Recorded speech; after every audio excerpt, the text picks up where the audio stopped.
Welcome to the INFOWARS Nightly News. I'm your host, Jakari Jackson. It's June 17th, 2015, and here's a look at our top stories. Tonight, living off the grid.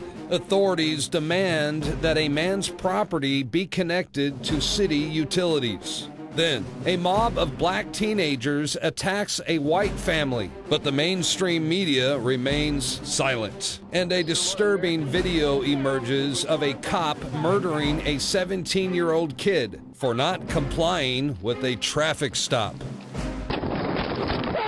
All that plus much more up next on the INFOWARS Nightly News.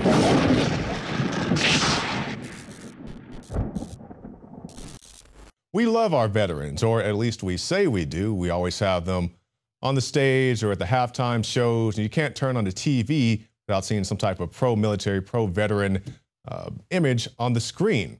But what about if you're a veteran and you just decide to live off the grid? Well, they say that you're living an alternative lifestyle and refuse you from having the rights that you fought so hard to gain. Tyler Truitt didn't think his decision to live off the grid would impact anyone else. What is it of their business what kind of home that we choose to live in? He uses solar panels for heat and electricity, rainwater for drinking and bathing, and composting for sewage. Who are we bothering? That's my biggest question, you know, is why? Who are we hurting? And I definitely do encourage you to go watch that full clip. The lady keeps saying he's living this alternative lifestyle. If he wants to live on a plot of land and, you know, have rainwater, that's his business. If he wants to live up in a treehouse and have rainwater, that's his business. He's not costing the city any type of money by doing that, but, you know, they always want to stick a thumb in your pie and get all up into your business. And in this example, they actually know the guy is, and they will still want to hassle him about this. But now we have this new report analyzing the present and possible futures of U.S. veterans population with CNOS and Palantir Metropolis. The available data on veterans is scattered, inconsistent, and in different formats. The Center for New American Security is the only think tank of its kind with a research team dedicated to veterans and military personnel, which basically means we have to go and find out where these veterans are. But as we just pointed out in our last story, they know where this veteran is and they still want to harass him for something. I'm not saying this group, but just I'm talking about people in general. And it really is interesting to me, and I can't blame everything on Palantir and CNOS, but that's a whole nother story in and of itself. But we talk about our veterans. We don't know where these guys are. We don't know what type of treatment they need. Well, we have a veteran right here in this office, Joe Biggs, Staff Sergeant, U.S. Army retired, combat veteran. And he goes to the VA and he says, hey, my knee hurts. I need something. Say, come back next week. He's like, well, it comes back next week. Well, I have some shrapnel in my body. I'll come back next week. So the point I'm trying to make, as much as we say we love our veterans and we put them in halftime shows and all this stuff, we're not exactly treating them when they come home. And I'll be the first person to tell you, do I agree with everything the U.S. military does? No. Do I blame the individual soldiers for the actions that they're ordered to carry out? Absolutely not. You know, I may have exception with this mission or using drones in this particular fashion, but do I blame the individual soldier for following the orders? No, not at all. So these are the points we're trying to make when we talk about veterans. Yes, there are some things we have issues with, but that doesn't mean we hate the military in general. When these guys come back home, when they're out there serving abroad, I want them to have the most support and everything they need to do the job in front of them, but also have a very humane job to be doing. And so now when I'm looking at this, I'm like, well, can we just start with the basic stuff? Can we get these guys health care? You know, these guys come back, they're all messed up. You know, some of them have PTSD, physical ailments, and nobody wants to help them. So yeah, Palantir, you guys want to track everybody's locations and all this stuff. Let's just start with getting them some basic health needs taken care of. Now, since we're talking about health, let's talk about the health of the United States population. And this article, particularly from Anthony Gucciardi, where he points out how the average American woman now weighs as much as a man did back in 1960s. And it's not just all about the women. Also, the average American male has put on a good amount of weight, about 30 pounds or so. And that's going from the 1960s up to, I guess, about 2010. And this is a study from the Centers for Disease Control and Prevention, otherwise known as the CDC. Now, what's causing this? It's any number of things. I think a very big contributor is GMOs. Now, we've talked at great length about companies like Monsanto, all these frankenfoods that you eat when you go out, even vegetables and fruits are being genetically modified with pesticides grown inside them. Now, that may not contribute to weight gain, but I do think it's probably bad to eat things with pesticides inside of them. And of course, you go to any not any fast food restaurant, but a lot of these fast food restaurants, you have GMO breads, all types of things. Like I said, also the vegetables, tomatoes, and all that good stuff. So be health conscious about what you eat. And I think people are becoming more health conscious because we talk about companies like McDonald's, their profits are plummeting. Companies like Subway, they're removing harmful chemicals out of their breads. And the list goes on and on and on. You know, a very big food advocate is one, the food babe, Vani Hari. You know, she's come under a lot of flack saying that she's a junk scientist, she's this, she's that.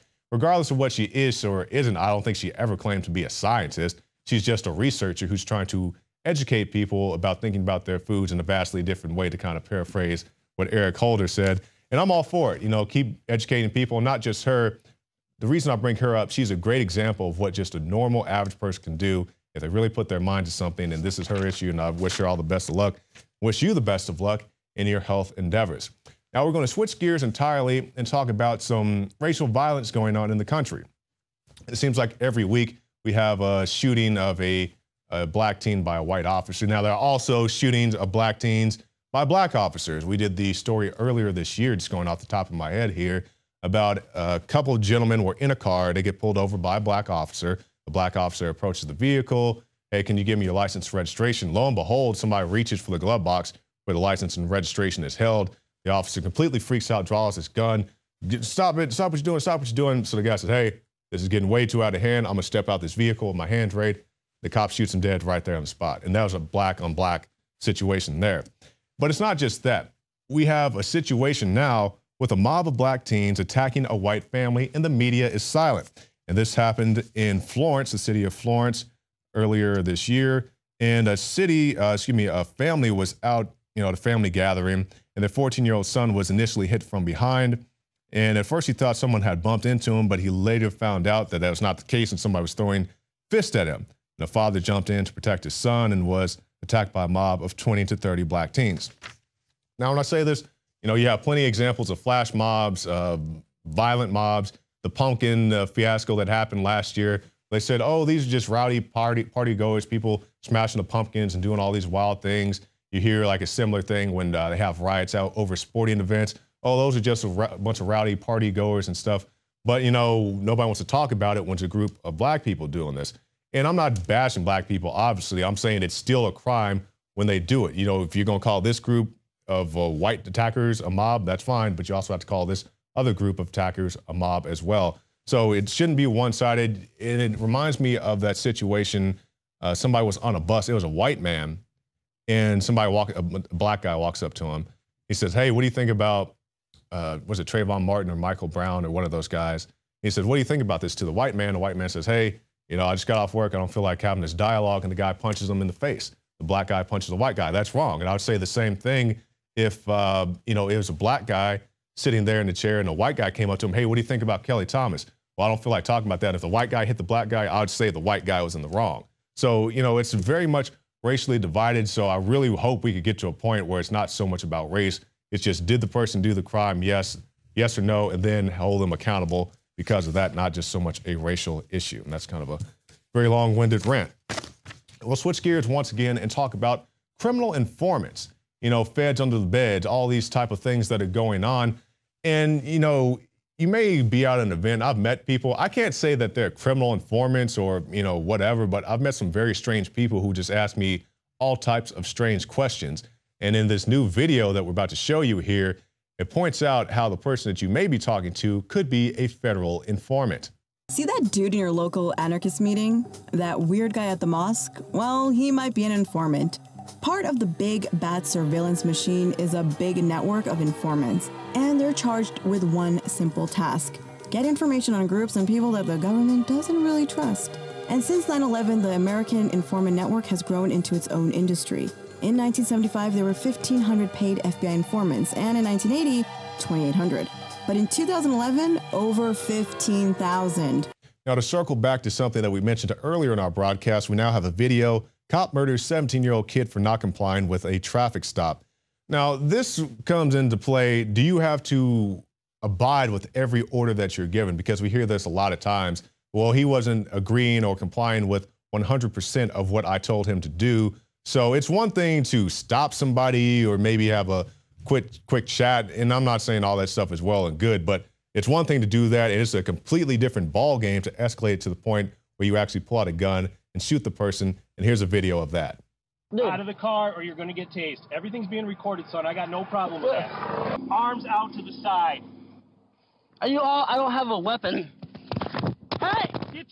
You can't do that! Get your hands behind your back. You're under arrest. You can't do that. Get your hands behind your back. Hey, officer, what are you doing? Get your hands behind your back. You're Officer! Ow!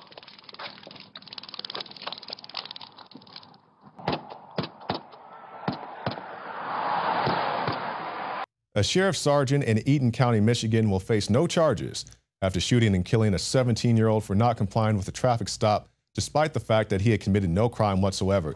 So this is where we run into following orders and fleeing from police and things like that. And they say, well, if you're not doing anything wrong, you have nothing to hide, you have no reason to ignore an order or run from the police. But the flip side of that, if I'm not doing anything wrong, why is he stopping me to begin with? So that's the situation that we run into with here. And, you know, things escalated, a lot of he said, she said, and of course, you know, one of the he's is dead in this.